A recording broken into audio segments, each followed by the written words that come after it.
내 주의 보혈은 정하고 정하다. 내 죄를 정케 하신 주 나로라 하신다. 내가 주께로 지금 가오니 십자가의 보혈로 날 씻어 주소서. 약하고 추해도 주께로 나가면 힘 주시고 내 추함을 곧 씻어 주시네. 내가 주께로 지금 가오니 십자가의 보혈로 날 씻어 주소서. 나로라 하심은 온전한 믿음과 또 사랑함과 평안함 다 주려 함이라. 내가 주께로 지금 가오니 십자가의 보혈로 날 씻어 주소서. 큰 죄인 복받아 살 길을 얻었네. 한없이 넓고 큰 은혜 베풀어 주소서. 내가 주께로 지금 가오니 십자가의 보혈로 날 씻어 주소서. 그 피가 맘속에 큰 증거 됩니다. 내 기도 소리 들으사 다 허락하소서. 내가 주께로 지금 가오니 십자가의 보혈로 날 씻어 주소. 내가 주께로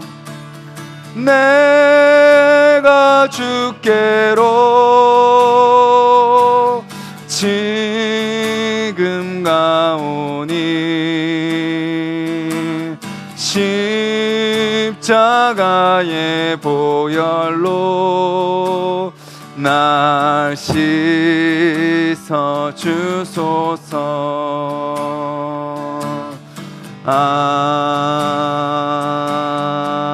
아멘. 우리 가사 감사를 기억하면서 기도했으면 좋겠습니다. 주님의 십자가의 보혈이 아니면 우리가 설 수 없습니다. 우리는 다 약하고 추하고 또 우리는 또 죄인으로서 죄 가운데 살고 또 연약함 가운데 넘어지고 의심하고 하나님보다 앞서가려고 하고 인내하지 못하며 거룩하지 못한 우리의 모습이지만 그런 우리에게 은혜를 베풀어 주시고 그 피를 흘려 주심으로 말미암아 그 주님의 희생으로 그 주님의 죽으심으로 우리가 살 수 있게 되었음을 기억하며 그 은혜 안에 거하는 하루 되게 하여 주시옵소서. 그 은혜를 누리고 그 은혜를 전하는 삶이 되게 하여 주시옵소서. 우리 같이 한번 기도하겠습니다.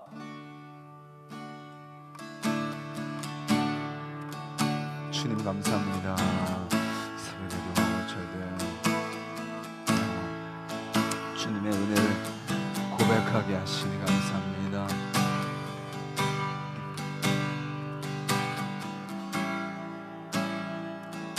오늘도 그 주님의 은혜에 거하는 자들이 되게 하여 주시옵소서.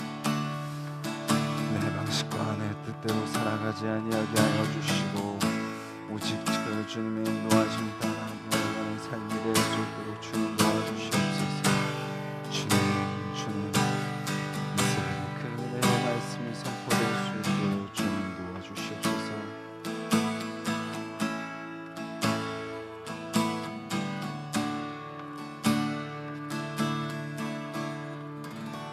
주님 감사합니다. 찬양을 통하여서 우리를 살려주신 그 은혜, 우리를 깨끗게 하신 그 은혜, 우리가 의인이 될 수 없는 우리를 의인으로 여겨주시는 그 은혜, 그 십자가의 은혜를 고백하게 하시니 감사합니다. 주님, 다시 우리가 그 주님 앞에 다시 온전히 엎드리는 자들이 되게 하여 주시옵소서. 또 어느 순간 또 우리의 악함이 올라와 있습니다. 어느 순간 우리의 교만함이 올라와 있고 우리의 게으름과 나태함이 올라와 있습니다. 또 우리의 욕심이 올라와 있습니다. 우리의 무분별함이 올라와 있습니다. 주님, 이 시간 다시 주님의 은혜로 씻어주시고 그 피로 깨끗게 하여 주시고 다시 그 주님의 은혜에 의지하며 살아가는 귀하고 복된 하루 되게 하여 주시옵소서. 예수님의 이름으로 기도드렸습니다. 아멘. 오늘 함께 보실 말씀은 창세기 26장 34절부터 27장 24절까지 말씀입니다. 우리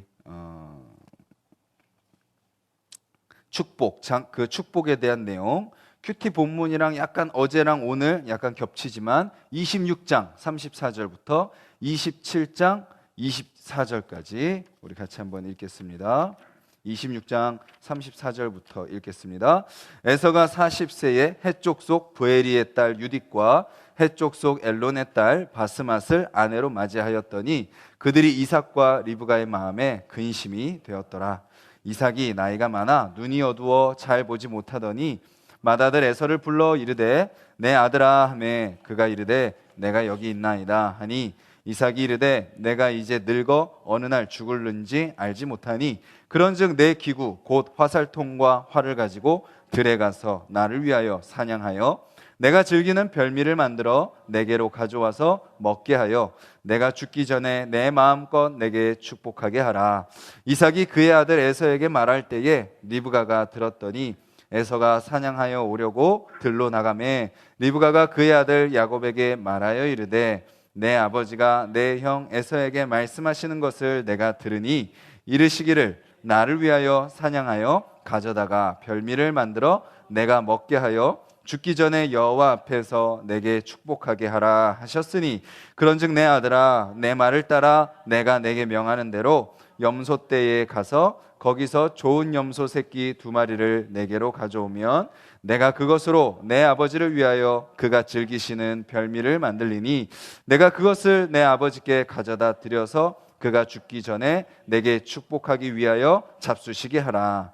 야곱이 그 어머니 리브가에게 이르되 내 형 에서는 털이 많은 사람이요 나는 매끈매끈한 사람인즉 아버지께서 나를 만지실진데 내가 아버지의 눈에 속이는 자로 보일지라. 복은 고사하고 저주를 받을까 하나이다. 어머니가 그에게 이르되 내 아들아 너의 저주는 내게로 돌리리니 내 말만 따르고 가서 가져오라. 그가 가서 끌어다가 어머니에게로 가져왔더니 그의 어머니가 그의 아버지가 즐기는 별미를 만들었더라.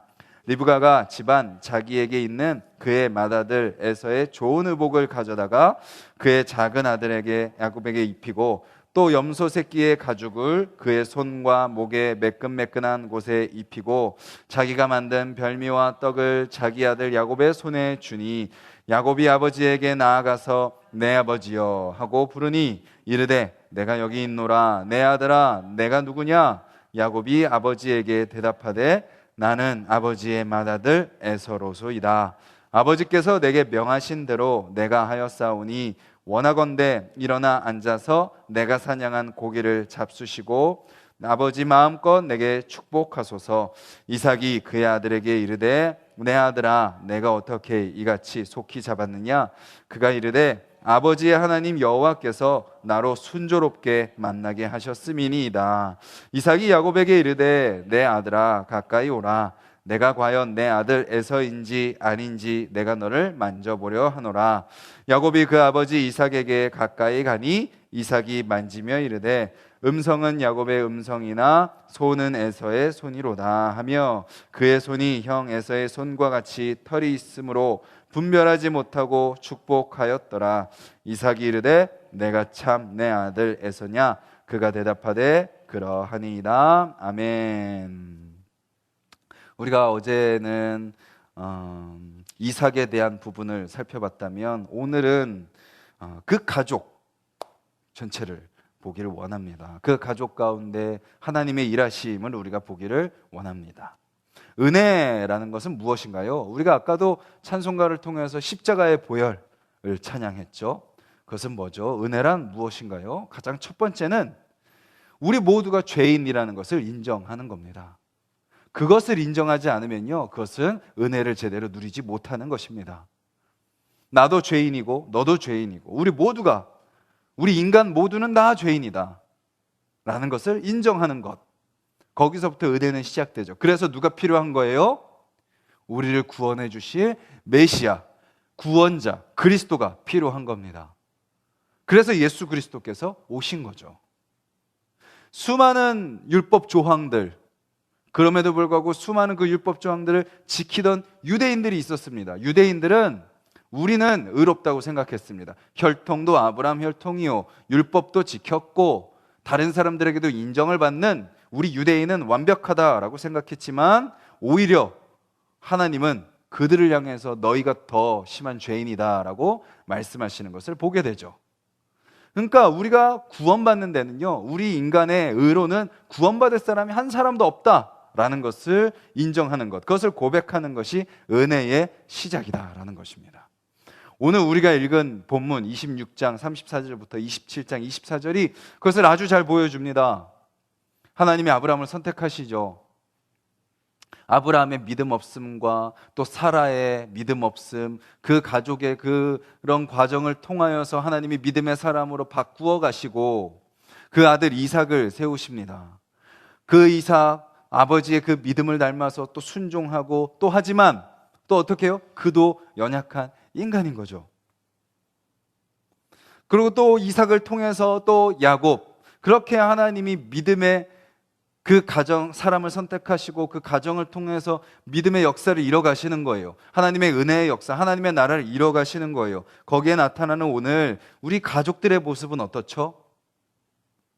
하나님이 지금 이 이삭과 이삭의 가족들 또 야곱으로 또 이어지는 그 은혜의 그 원리를 이뤄가는 그 과정 속에서 그러면 누구 때문에 지금 그 하나님의 은혜가 이 가정 가운데 머물고 역사하게 되는 거죠? 누가 잘해서인가요? 오늘 본문을 보면요, 아무도 잘한 사람이 한 사람도 없습니다. 이 가정을 하나님이 선택하실 만한 이유가 한 사람도 없어요. 모두 다 죄인이고 모두 다 연약하고 모두 다 실패하고 모두 다 아무런 자격 없는 모습임을 우리는 보게 되죠. 우리가 오늘 읽은 26장 34절은 어떻게 시작하나요? 에서가 라고 시작합니다.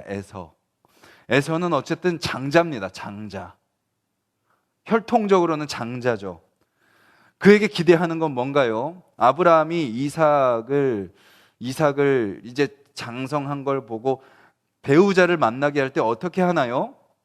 굳이 종을 선택하셔 해가지고 고향 땅까지 보내가지고 거기서 우리 가문 중에서 아내를 삼게 했잖아요. 근데 에서, 그러면 그 다음에 이제 이삭의 장자인 에서도 어떻게 해야 돼요? 그런 원리대로 배우자를 구해야 되는데 에서가 40세에 해쪽 속 부에리의 딸 유딧과 해쪽 속 엘론의 딸 바스맛을 아내로 맞이하였더니, 전혀 자기 아버지 또 할아버지가 했던 그 배우자를 선택하는 원리와 전혀 다른 방법으로 선택합니다. 어디서 배우자를 얻죠? 이방 족속에게서 배우자를 얻습니다. 해쪽 속은요, 그래도 어떤 민족이에요? 그래도 아브라함과 좀 친했던 자들이에요. 아브라함에게 땅을 팔았던 자들입니다. 그때 서로 예우를 갖추면서 서로 존경했던 그런 관계였지만 그들도 결국 누구예요? 이방 족속입니다. 저주받은 함의 아들 가나안의 족속인 거죠. 하나님은 이스라엘이 그 은혜를 이뤄가면서, 아브라함이 그 은혜를 이뤄가면서 그 믿음의 가문 속에서 그 가족들을, 그 배우자를 만나고 가정을 이루기를 원하셨는데 에서는 어떻게 하는 거예요? 그것을 거부하는 거죠. 심지어 한 명도 아니고 누구요? 두 명을 선택하는 것을 보게 됩니다. 거기서요, 또 아버지 이삭은 무엇을 하고 있죠? 놀랍게도 아무것도 못하고 있습니다. 아무런 존재감이 드러나고 있지 않습니다. 에서가 그렇습니다. 그리고 에서를 가리켜서요, 25장 27절은 뭐라고 표현하냐면 사냥꾼이다 표현합니다. 사냥꾼. 직업에 귀천은 없습니다. 모든 직업이 다 하나님이 다 세우신 직업입니다. 그런데 이 당시에 사냥꾼이라는 그 단어, 그 뉘앙스를 우리는 볼 필요가 있습니다. 구약 성경에 사냥꾼이라고 지칭하는 사람은 두 사람이 나오는데요, 오늘 나오는 에서와 한 사람은 니므롯입니다. 니므롯은 결국 누구로 가죠? 바벨탑을 짓는 바벨론의 조상이 되는 거죠. 그런 니므롯에게 일컬었던 사냥꾼이라는 단어를 에서에게 쓴다는 것은 무엇을 의미하죠? 그도 니므롯이 갔던 그 길을 따라갈 가능성이 높다라는 것을 암시하고 있습니다. 그리고 그를 향해 들사람이라고 이야기합니다. 들사람, 뭔가 야생적이고 거칠고 남성적인 것을 의미하지만 결국 들은 무엇을 의미하죠? 세상을 의미하는 것입니다. 그 에서를 향한 수많은 그런 모습들, 그냥 우리가 스쳐 지나갈 수 있지만 그런 모습들 속에서 하나님의 뜻대로 순종하지 않고 내 마음대로 세상의 방법대로 살려고 하는 그의 모습을 보게 되죠. 그리고 결정적으로 그는 어떤 모습을 보여요? 장자권을 팝니다. 장자권을 향해서 뭐라고 이야기하나요? 25장 32절을 한번 보시겠어요? 25장 32절. 25장 32절 우리 같이 한번 읽겠습니다. 에서가 이르되 내가 죽게 되었으니 이 장자의 명분이 내게 무엇이 유익하리요. 자, 우리가 뭔가를 좀 낮춰서 하고 뭔가를 가볍게 여길 때, 좀 비웃고 무시할 때 붙이는 단어가 바로 이입니다. 이 사람이 뭐예요? 그 사람을 높이는 거예요? 아니면 낮추는 거예요? 낮추는 거죠. 이 따위가 그것도 있는데 그를 낮추는 겁니다. 지금 장자의 명분을 가리켜서 뭐라고 하죠? 이 장자의 명분이 내게 무엇이 유익하리요. 하나님의 약속보다 뭐가 중요한 거예요? 지금 내 배부름을 채우는 게 그에게는 더 중요한 거죠. 철저히 세상을 따르는 자, 육신을 따르는 자의 모습을 보여줍니다. 그러면 그 아버지 이삭은 어떻다고요? 아까도 말씀드렸죠. 아들이 배우자를 선택하는데 아무런 역할을 하지 못합니다. 아무런 존재감이 드러나지 않습니다. 그리고 심지어 어제 본문 27장 1절에 보면 이삭을 향해서 뭐라고 표현하나요? 이삭이 나이가 많아 눈이 어두워 잘 보지 못하더니, 성경에 보면요, 이것은 육적인 눈을 의미할 수도 있지만 이것은 무엇을 상징하냐면 그의 영적인 상태도 의미합니다. 그가 나이가 많아 눈이 어두워 잘 보지 못하더니. 그리고 또 오늘 읽었던 27장 23절에 보면 또 이삭에 대해서 이렇게 표현합니다. 그의 손이 형 에서의 손과 같이 털이 있으므로 뭐하지 못하고? 분별하지 못하고. 눈이 어두워진 거죠. 영적인 분별력도 사라진 겁니다. 그리고 또 뭐 한 거예요? 끝까지 이삭은 뭐 한 거예요? 편애를 합니다. 자, 25장 20절에서 26절에 보면요, 리브가가요 자기 태중에 쌍둥이가 잉태된 것을 경험했는데 어떻게 그 뱃속에서 둘이 싸우잖아요. 태중에서 서로 싸웁니다. 그래서 이삭이 하나님께 기도해요. 하나님, 이 둘이 왜 싸웁니까? 그러니 하나님이 응답하시죠. 거기 두 민족이 있다. 그런데 큰 자가 작은 자를 섬기리라. 그 응답을 이삭과 리브가가 태중에 있을 때 들었어요. 결국 하나님의 뜻은 누구를 통해서 이루어진다는 거예요? 에서가 아닌 야곱을 통해서 이루어진다는 것을 들었어요. 그런데 이삭은 끝까지 뭐 하는 거예요? 사람의 기준을 내려놓지 못하는 거죠. 그래도 에서가 장자인데, 에서가 첫째인데 어떻게든 에서에게 뭐 하고 싶은 거예요? 장자권을 인정해주고 싶고 축복해주고 싶은 거예요. 분별하지 못하고 축복하려고 하는 그런 모습들, 에서를 불러서 하는 모습들, 에서가 이방 여인을 선택하든 어쨌든 하나님의 말씀이 어쨌든 내 기준에는 첫째가 장자고 첫째에게 나는 복을 주길 원해, 첫째를 나는 사랑해, 편애하는 모습이죠. 그러다 보니 너무 첫째 아들을 향한 사랑이 크다 보니 뭐까지 나타나는 거예요? 하나님의 뜻을 거스르는 데까지 나타나게 되는 겁니다. 그럼 리브가는요 어떻게 하죠? 남편이 에서에게 하는 말을 듣고 어떻게 하나요? 작전을 세우기 시작합니다. 작전을 세우기 시작해요. 야곱을 불러가지고 내가 너희 아버지 말을 들으니까 형을 불러가지고 형한테 이렇게 말하더라. 그러니까 너가 가서 염소를 새끼 2마리를 가져오면 내가 요리해 줄 테니까 네가 그거 가지고 가서 아버지한테 너가 에서라 그러고 그 복을 네가 받아. 지금 이 가정의 모습은 어떤 모습이에요? 가정 안에서 편이 나눠져 가지고요 서로 축복받겠다고 서로 지금 난리치는 모습입니다. 이게 온전한 가정의 모습입니까? 아빠는 장자를 편애하고 엄마는 막내를 편애하고, 그래서 어떻게든 자기가 좋아하는 그 둘째가 복받게 하기 위해서 사람의 방법을 사용하는 리브가, 하나님의 때를 기다리지 못하고 자기의 때에 움직이는 리브가의 모습. 리브가의 마음속에 그게 있겠죠. 하나님의 약속이 있었겠죠. 하나님이 말씀하신 그 말씀이 있었겠죠. 그렇다면 뭐 해야 돼요? 기도해야죠. 기다려야죠. 하나님의 방법이 뭔지 거기 앞에 엎드려야죠. 그런데 자기의 때에 이 때를 놓치면 안 될 것 같은 거예요. 그러니 자기의 방법으로 하는 것을 보게 됩니다. 그럼 야곱은 어떻게 하죠? 어머니 어떻게 그럴 수 있습니까? 라고 반응하는 것이 하나님의 사람의 방법이라면 야곱은 어머니보다 한 발 더 앞서갑니다.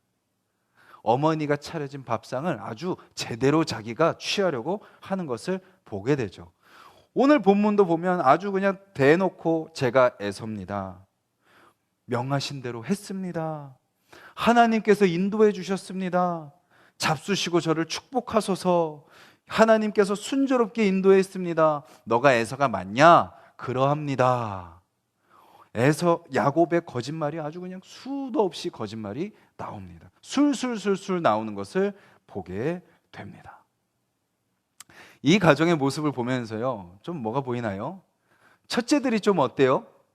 좀 단순하고 무식하고 힘은 센데 좀 맹합니다. 좀 뭔가 지혜롭지 못해요. 근데 막내들은 어때요?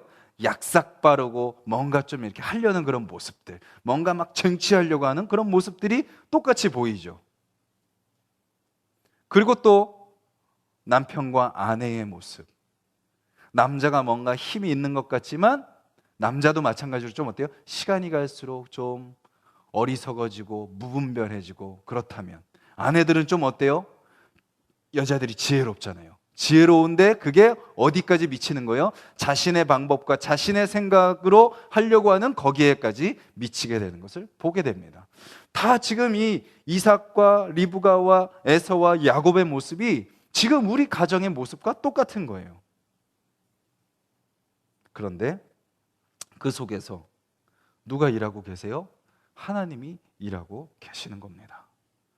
결국은 에서도 탈락, 리브가도 탈락, 이삭도 탈락, 야곱도 탈락, 다 탈락할 자격밖에 없는 자들이지만 하나님은 그들 가운데 하나님의 뜻을 말씀하시고 또 그 실수와 실패 속에서 하나님의 신실하심을 이뤄가시는 것을 우리는 보게 되는 거죠. 그 이야기가 이제 진행되는 야곱의 이야기죠. 그리고 또 한 가지 중요한 건 뭔가요? 결국은 하나님은 그들을 회개하게 하십니다. 하나님이 알아서 하시니까 우리는 그러면 마음대로 살아도 되겠네가 아니죠. 오늘도 축복하는데 그가 에서가 아니라 야곱이라는 것을 깨달은 이삭이 뭘 받아요? 충격을 받게 되죠. 그리고 이삭과 리브가는 사랑하는 야곱을 떠나보내야 됩니다. 사랑하는 두 아들이 서로 죽고 죽이려고 하는 그런 관계가 되는 아픈 그것을 경험하게 되죠. 죄의 그 결과를 그들은 경험하게 되는 거예요. 죄가 얼마나 무서운지 하나님은 그들에게 깨닫게 하십니다. 그리고 어떻게 하세요? 하나님의 신실하심 가운데 또 그것을 또 회복하시고 화해케 하시고 회개케 하시며 바로 세우시는 것을 경험하게 되는 것입니다. 오늘 하루를 우리가 또 살아갑니다. 어제 우리가 어떻게 살았는지 돌아본다면 또 어제도 이삭과 리브가와 에서와 야곱의 모습이 서로에게 있고 또 누구에게 있어요? 내 안에 다 있는 것을 보게 됩니다. 그런데 우리가 오늘 다시 붙들 수 있는, 오늘 우리가 다시 살 수 있는 이유는 뭐예요? 그런 우리를 포기하지 않으시고 그런 우리임에도 불구하고 약속하시고 그 약속을 신실하게 이루시는 그 하나님을 믿기 때문에 그 은혜에 기대서 우리는 살아가는 거죠. 그리고 우리의 실패 가운데 또 하나님이 무엇을 하세요? 깨닫게 하시고 회개케 하신다라는 것입니다. 그냥 절대 내버려 두지 않으십니다. 그 잘못을 들춰내시고 그것을 새롭게 하시고 깨끗게 하시는 그 주님. 깨어진 관계가 있다면 화해케 하시고 그 안에 잘못된 동기들이 있다면 그것을 바로잡아 주시고 잘못된 관계들이 있다면 주님께서 다시 회복해 주신다라는 것을 우리가 기대하며 살아가는 오늘 하루가 되었으면 좋겠습니다. 그래서 저와 여러분들 가운데 신실하게 역사하시는 하나님이 경험되고 또 그런 연약한 우리를 붙드시고 인도하시는 하나님을 증거하여서 세상 사람들이 하나님을 알고 그 하나님의 은혜 가운데 돌아오게 되는 구원의 통로로 쓰임받는 저와 여러분들이 되기를 간절히 소망합니다. 우리 같이 말씀을 기억하면서 기도하기를 원합니다. 하나님의 은혜 가운데 살게 해달라고, 그러기 위해서는 주님 먼저 나의 교만을 다 내려놓게 하여 주시옵소서. 주님 또한 동시에 내 스스로를 정죄하고 자책하고 절망하고 무너져 있는 그런 모습에서 다시 일어서게 하여 주시옵소서. 하나님의 은혜의 그 지점에 다시 저를 세워 주시옵소서. 하나님의 은혜 가운데 살게 하여 주시옵소서. 하나님의 은혜를 다시 바라보게 하여 주시고 그 은혜 안에 내 모든 것을 다 맡겨드리게 하여 주시고 그 은혜가 나를 이끌어 가시는 것을 경험하는 하루가 되게 하여 주시옵소서. 아무 자격 없는 이삭과 리브가 에서와 야곱을 통하여 일하시는 하나님, 각자 다 죄 가운데 살아가고 있는 그들이지만 약속하시고 또 그들에게 은혜를 베푸시고 그들을 인도하시고 그들을 회개케 하시고 또 바꾸어 가시는 그 하나님, 오늘 우리도 그 하나님을 기대합니다. 그들의 모습이 나의 모습이지만, 아니 더하지만 그런 우리임에도 불구하고 약속하시고 선택하시고 자녀 삼으시고 새벽을 깨우게 하시고 말씀 보게 하시고 인도하시는 그 주님의 은혜로 주님 살게 하여 주시옵소서. 주님 또한 우리가 이들의 모습을 받기에 그들이 잘못한 그 죄의 모습을 반복하지 않게 하여 주시옵소서.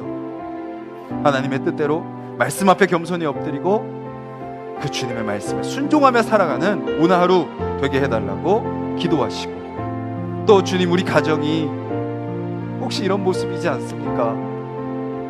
인간의 생각과 인간의 감정이 뒤섞여서 인간의 방법대로 나아가고 있지 않습니까? 주님, 우리 가정 가운데 은혜를 베풀어 주시옵소서. 주님, 그래서 서로 더 하나 되게 하여 주시고, 서로 더 존중하게 하시고, 서로 더 양보하게 하시고, 서로를 통하여 일하시는 하나님을 경험하는 우리 가정이